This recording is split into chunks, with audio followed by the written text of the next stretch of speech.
신앙 고백합니다. 주는 그리스도시요 살아계신 하나님의 아들이십니다. 아멘. 기도는 모든 것을 가능케 하신다.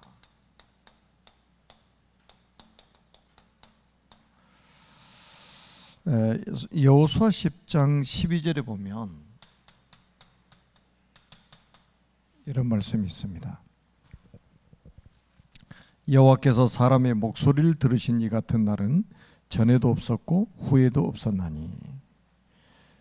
여호와께서 사람의 목소리를 들으신 이 같은 날은 전에도 없었고 후에도 없었다. 그러니까 사람의 목소리를 들으셨다 이렇게 나옵니다. 그래서 우리가 신앙 고백을 한다, 또 찬양을 한다 이런 게요. 저는 그 찬양할 때마다 느끼는 게 있어요.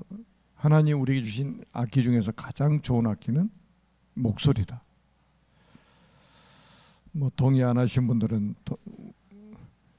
목소리 말고 다른 좋은 악기를 가지고 있겠죠. 근데 저는 찬양할 때마다 그 생각이 들어요. 그리고 이제 특히 그 성가대 이제 우리는 뭐 그냥 다 그냥 소프라노 소리 내지만은 사부 합창으로 이렇게 하는 거 보면 진짜 아름답잖아요.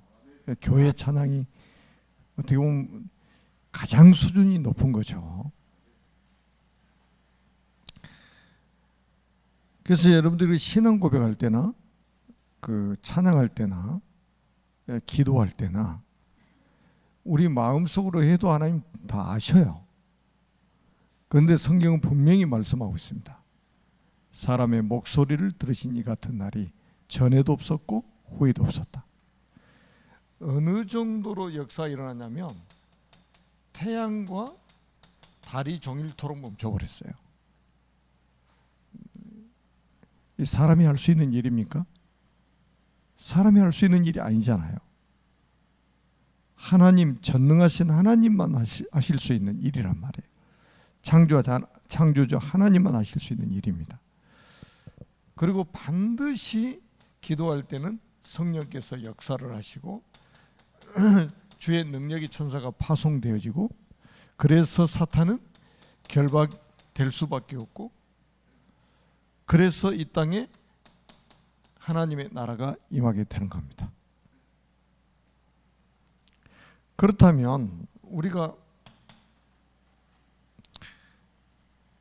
기도 이전에 가장 먼저 해보게 될 게 뭐냐면 이겁니다. 신분. 우리가 이제 세상에서 가장 중요한 거는 신분에 의해서 결정이 돼요. 아마 이제 여러분들도 뭐 다 믿는 부분이겠지만은 우리의 노력에 의해서 가장 중요한 게 결정되는 게 아니에요. 신분에 의해서 결정됩니다. 그래서 우리가 신분이 어떤 신분이냐 이거는 굉장히 중요한 거예요. 그래서 우리가 성경에도 보니까 요한복음 1장 12절에 보면 영접하는 자고 그 이름을 믿는 자들에게는 하나님의 자녀가 되는 권세를 주셨으니, 요한복음 8장 44절에 보니까 너희는 너희 아비 마귀에게서 났으니, 우리가 하나님의 자녀냐 마귀의 자녀냐에 따라서 가장 중요한 게 결정이 된다는 거예요. 그러면 어떻게 해서 우리가 하나님의 자녀가 되고 어떻게 해서 저 마귀의 손에서 우리가 빠져나올 수 있느냐 이 말이에요. 자, 천지를 창조하신 하나님께서 인간을 만드셨습니다. 원래 인간은 하나님과 함께할 때 행복하도록 창조하셨습니다. 그런데 에페 마귀에게 속아 하나님 말씀에 불순종하는 죄를 짓고 행복의 근원이신 하나님을 떠났습니다. 그 결과 너희는 너희 아비 마귀의 자녀가 되었습니다. 마귀의 자녀는 일생 동안 여러 가지 문제로 불행하게 살다가 죽어서 지옥에 갑니다. 사랑이 많으신 하나님께서 인간을 구원하시려고 구원자를 보내셨습니다. 그분이 바로 예수님이십니다. 예수님께서 십자가에 피 흘려 죽으시고 부활하심으로 그리스도의 직분을 감당하셨습니다. 참 왕으로 마귀의 머리를 박살내시고 참 제사장으로 우리의 모든 죄를 용서하시고 참 선지자로 하나님 만나는 길이 되셨습니다. 이분을 믿고 영접하면 하나님 자녀가 됩니다. 하나님 자녀는 일생 동안 행복하게 살다가 영원한 천국에 들어갑니다. 이 예수 그리스도를 마음속에 주인으로 영접하시면 됩니다.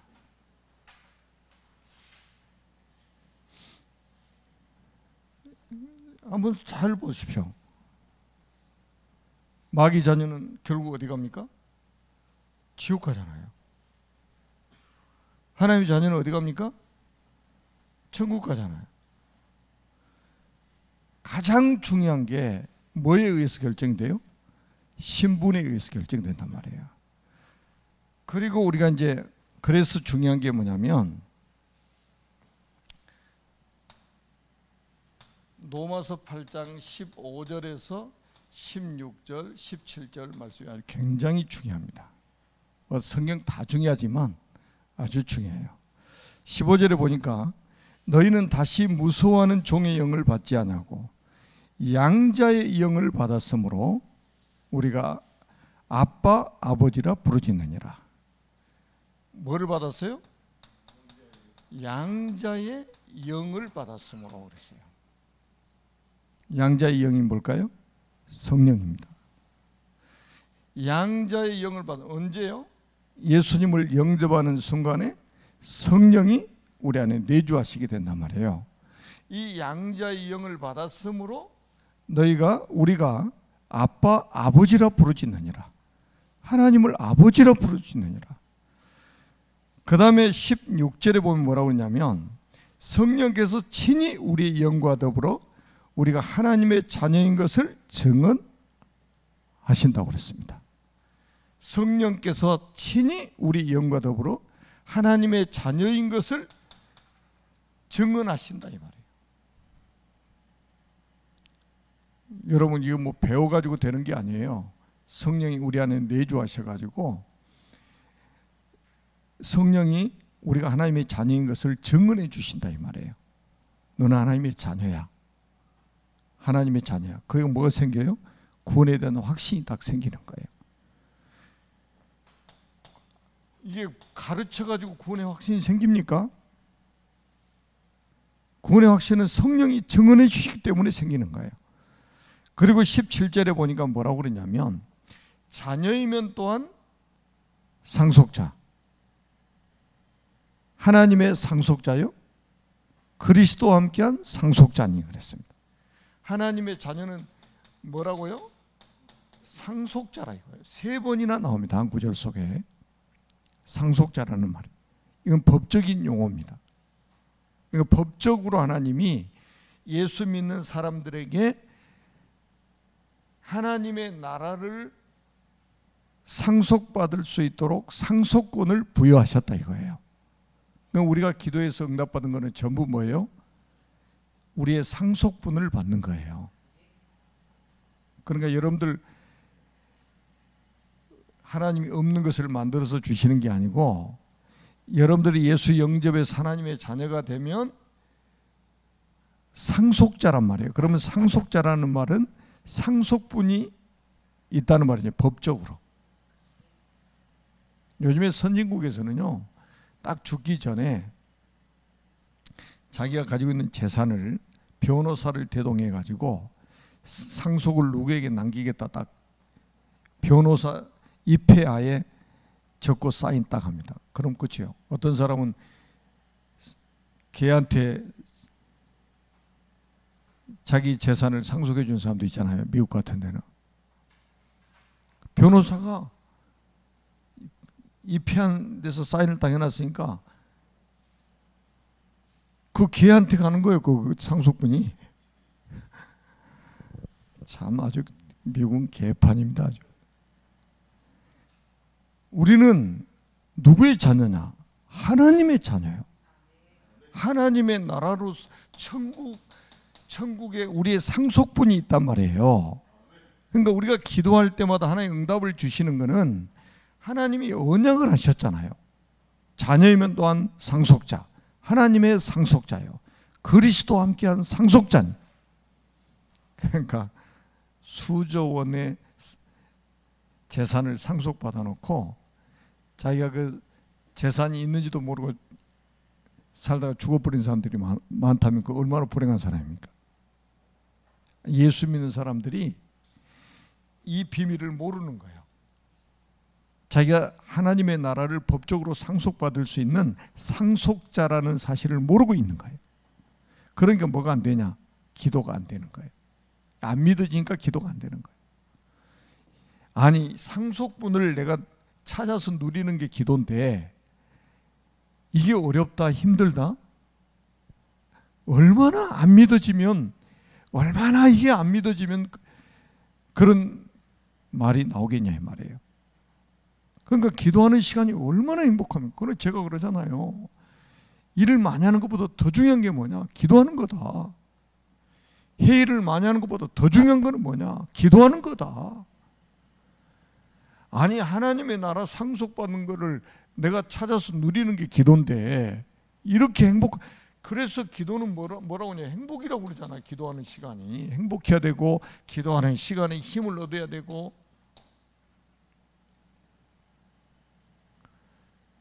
그러니까 이건 못 깨달으면 신앙생활 하면 할수록 힘들어지는 거예요. 우리가 응답을 받으면 이게 응답을 받으면 우리가 정인으로 설 수 있잖아요. 응답 받으면 정인으로 설 수 있단 말이에요. 그래서 제가 지금 우리 교육자들이 한번 스타트를 했단 말이에요. 우리 모여서 한번 기도 한번 합시다. 이렇게 딱 시작이 되면 전 교인이 일어나가지고 기간별로, 구역별로, 막 가족별로 이 기도의 릴레이처럼 이어져야 된단 말이에요. 이 비밀이 정말로 믿어진다면. 자, 여러분이 이제 꼭 기억하세요. 여러분들이 하나님의 자녀라고 고백하는 것은 여러분의 의지로 하는 게 아니고 성령이 우리의 영과 더불어서 우리가 하나님의 자녀인 것을 증언하신다고 성경이 말씀하고 있잖아요. 하나님의 자녀에게는 법적으로 상속권이 주어져 가지고 그 상속권을 우리가 찾아서 누리는 게 기도다.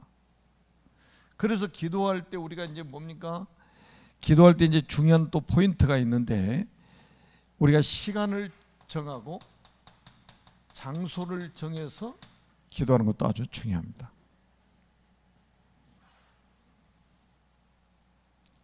시간과 장소를 정해서 기도한 자들이 세상을 변화시켰습니다. 우리 이제 대단히 기도 잘하는 것처럼 나는 24시 기도한다. 아무 때나 막 기도한다. 우리 인간은요, 그래가지고 되는 게 아니에요. 여러분, 우리 인간은 시간과 공간의 제약을 받고 있는 사람입니다. 자, 우리가 잘 아는 사도행전 1장 14절 한번 보세요. 이 사람들이 이 같은 시간에 같은 장소에 딱 모여가지고 기도를 했습니다. 같은 시간에 같은 장소에 딱 모여서 기도했어요. 그게 마가 다락방 아닙니까? 어떤 일이 벌어졌습니까? 사도행전 2장 42절에도 보니까 저희가 사도의 가르침을 받아 서로 교제하며 떡을 떼며 오로지 기도에 힘쓰니라. 이 초대교회가 세상을 변화시키는 비밀이 바로 여기에 있었단 말이에요. 아니 왜 그러면 초대교회가 24시 기도할 수 있다고 했는데 집에서도 기도하면 되고 뭐 화장실에서 기도해도 되는데 왜 굳이 모이면 죽인다는데 모이지 말라고 법적으로 금지해놨는데 왜 자꾸 모입니까? 한 장소에. 그렇잖아요. 우리가 왜 24시 나는 기도하는 사람이다. 그러니까 나는 아무 데서나 기도하면 응답받는다. 그러면 교회 단계 만들 필요도 없어요. 더구나 요즘에 인터넷 잘 되는데. 여러분이 잘못하면 이게 신앙생활요 다 교회 무너뜨리는 생각을 하는 거예요. 여러분 중국 교회가 그 어려움 당에 그 여러분들이 뭐 교회에서 이제 공부를 좀 해보시면 알겠지만 그 중국에는 형제 교회라고 그래가지고 물론 이제 공사나 뭐 공산국가이기 때문에 또 모임이 뭐 법적으로 이렇게 뭐 허용이 잘 안 돼 있기도 하지만은 진짜 우리 그 훈련받은 제자들 외에는 이 교회 관 이런 게 그렇게 없어요. 형제교회라고 그래요. 우리나라에도 그거 들어왔잖아요. 워치만이 그 사상 그런 목사도 없어요. 형제들이 돌아가면서 나가지고 성경 읽고 설교하고 자기가 감동된 거 말하고 들어가고 막 그래요. 그러니 교회 무슨 힘이 있습니까? 여러분 또 다니엘을 보세요. 다니엘 6장 10절에 보니까 다니엘은 하루 3번씩 시간 딱 정해놓고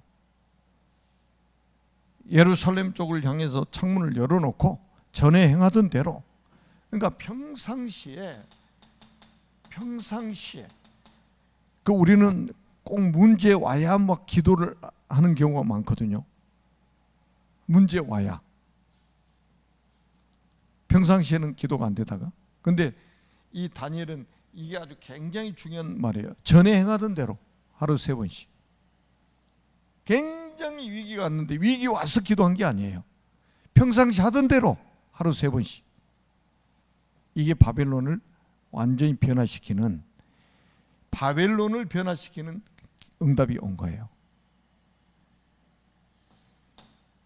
한 사람의 기도를 들으시고 하나님, 한 사람의 기도를 들으시고, 아니 기도하면 다른 신에게 절하거나 기도하면 죽인다는데, 사자굴 속에 집어넣어 죽인다는데도 모든 사람이 볼 수 있도록 창문 딱 열어놓고 하나님이 전에 행하던 대로 기도하잖아요. 다니엘을 죽이려고 했던 사람들은 사자굴 밥이 돼가지고 다 죽었는데, 다니엘은 사자굴 속에서 살아나와가지고 바벨론을 완전히 다 변화시켜 버리잖아요. 한 사람의 기도가 이렇게 엄청난 거예요. 그래서 교회 안에는요 말 잘하는 사람도 필요합니다. 그런데 기도 많이 하는 사람이 가장 필요합니다. 그 기도하는 한 사람 때문에 교회가 돌아간다니까요. 자, 우리가 사도행전 3장 1절도 한번 보세요. 제9시기도 시간에 베드로가 어디로 올라갔어요? 성전으로 기도하러 올라갔습니다. 그러다가 누구를 만났습니까? 남에서부터 못 걷게 된 사람을 만난 거죠. 여기서 엄청난 치유가 일어나면서 예루살렘 전체 복음이 확산돼 버린 거예요. 요 한 사람 치유 딱 해버리니까. 그게 사도행전 4장에 나오잖아요. 남에서부터 못 걷게 된 사람을 기도하러 가다가 딱 치유해 버렸는데, 이게 예루살렘 복음화의 큰 문이 돼버린 거예요. 소동이 일어났잖아요. 그게 사도행전 4장에 나오잖아요. 한 사람, 기도하는 이 한 사람을 통해서 하나님이 예루살렘 전체를 변화시켜 버린 거예요.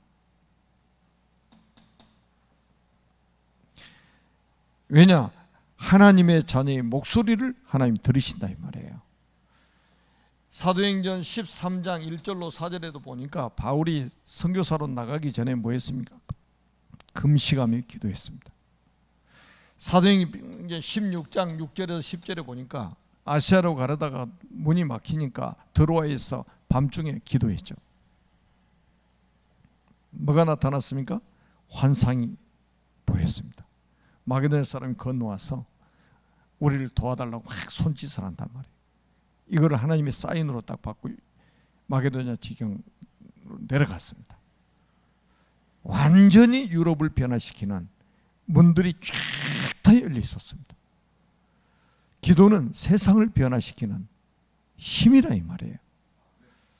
그러니까 사실은 한 가정에 한 사람만 기도하는 사람이 있다면 그 가정은 이런 놀라운 응답을 받을 수밖에 없다 이 말이에요. 그러니까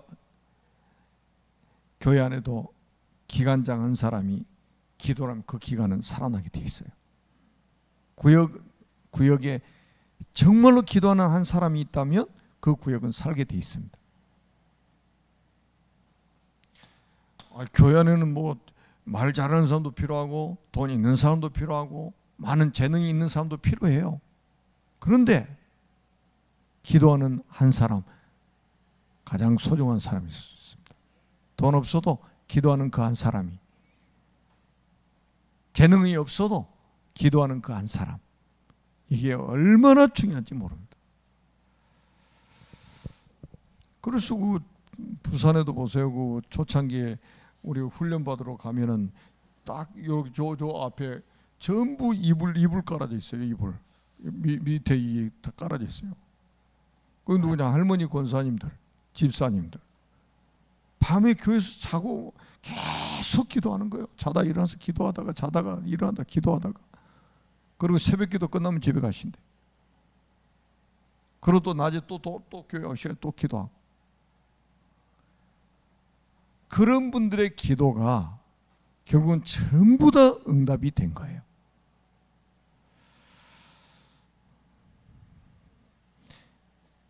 왜 기도는 세계를 변화시키는가? 이게 이제 중요하죠. 자, 우리의 힘이라면 우리가 어떻게 세상을 변화시킵니까?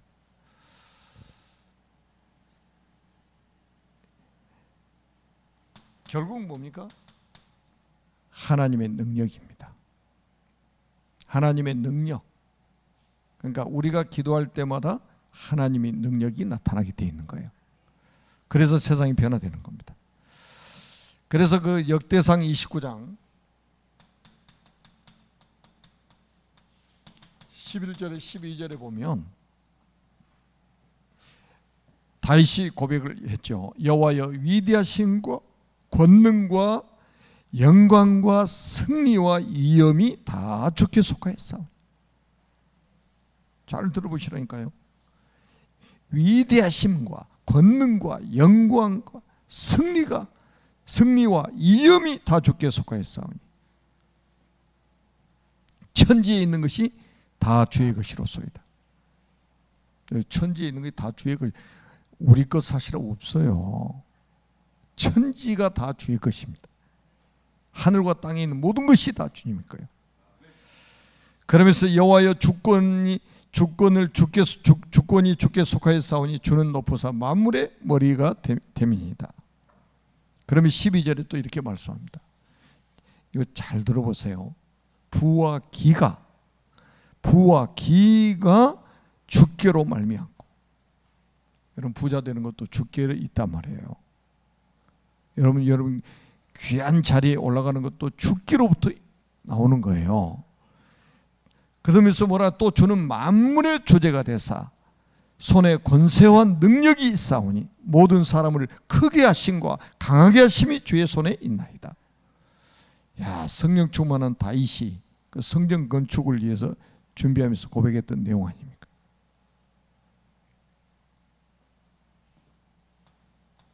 모든 것이 하나님의 손에 다 있단 말이에요.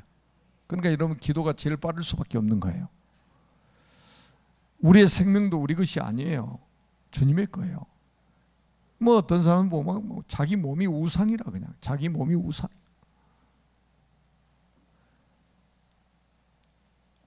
여러분, 우리 건강이 누구 손에 있습니까? 하나님의 손에 있잖아요. 어떤 사람에게는 좀 몸이 아픈 것을 하나님이 허용을 하셔가지고 그걸 가지고 또 주님을 바라보게 만들어가지고 또 치유하셔가지고 또 사람들 앞에 증인으로 서게 만드시기도 하고, 어떤 사람은 막 건강하게 만들어가지고 또 건강한 몸으로 또 세계 복음하게 만들고, 다양한 그런 모습으로 하나님은 복음하게 하시는 거예요. 어떤 사람은 막 뛰어난 재능을 주셔가지고 그 재능 가지고 막 선교하게 만드시고,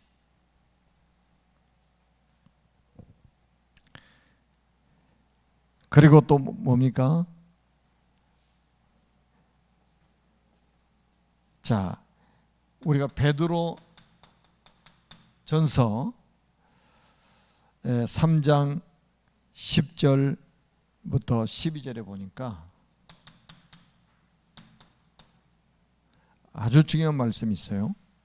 10절에 보면 이런 말씀이 있습니다. 생명을 사랑하고 좋은 날 보기를 원하는 자는 혀를 금하여 악한 말을 그치며 그 입술로 거짓을 말하지 말며.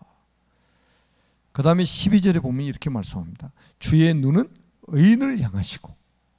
주의 눈은 누굴 향하신다고요? 의인을 향하시고. 의인이 누굽니까? 예수 믿는 하나님의 자녀를 성경은 의인이라고 말하는 겁니다. 그러면서 또 뭐라 해요? 그의 귀는 의인의 간구에 기울이시되 그랬습니다. 의인의 간구. 그러니까 의인의 간구라는 말은 구원받은 사람의 기도에 기울이신다 이 말이에요. 그러니까 자꾸 목소리를 내서 기도하시란 말이에요. 목소리를 내서 신앙 고백하시란 말이에요.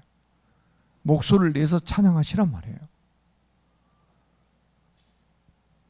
아니, 마음속으로도 주님이 다 아시는데 뭘 꼭 소리를 굳이 내야 됩니까? 그럼 왜 목소리를 들으셨다고 성경 기록해 놨어요?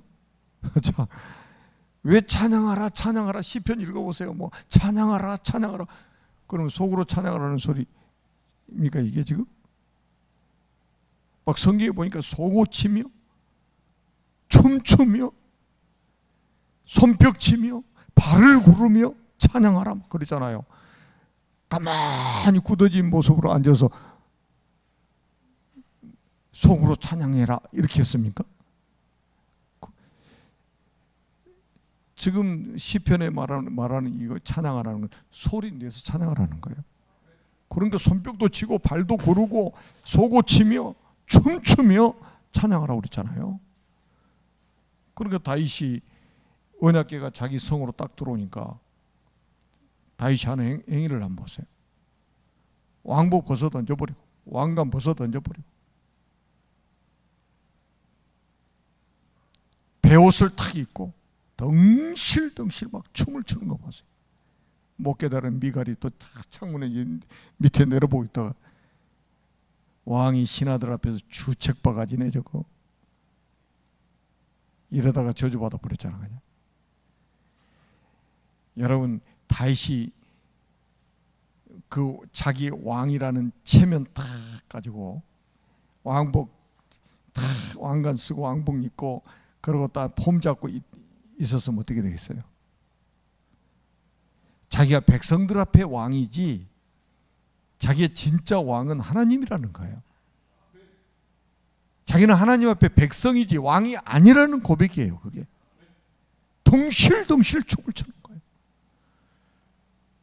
그러니까 우리가 찬양할 때 여러분 찬양 이게 구원받은 사람이라면 얼마나 이게 감사한 일입니까? 우리가 찬양할 수 있다는 게.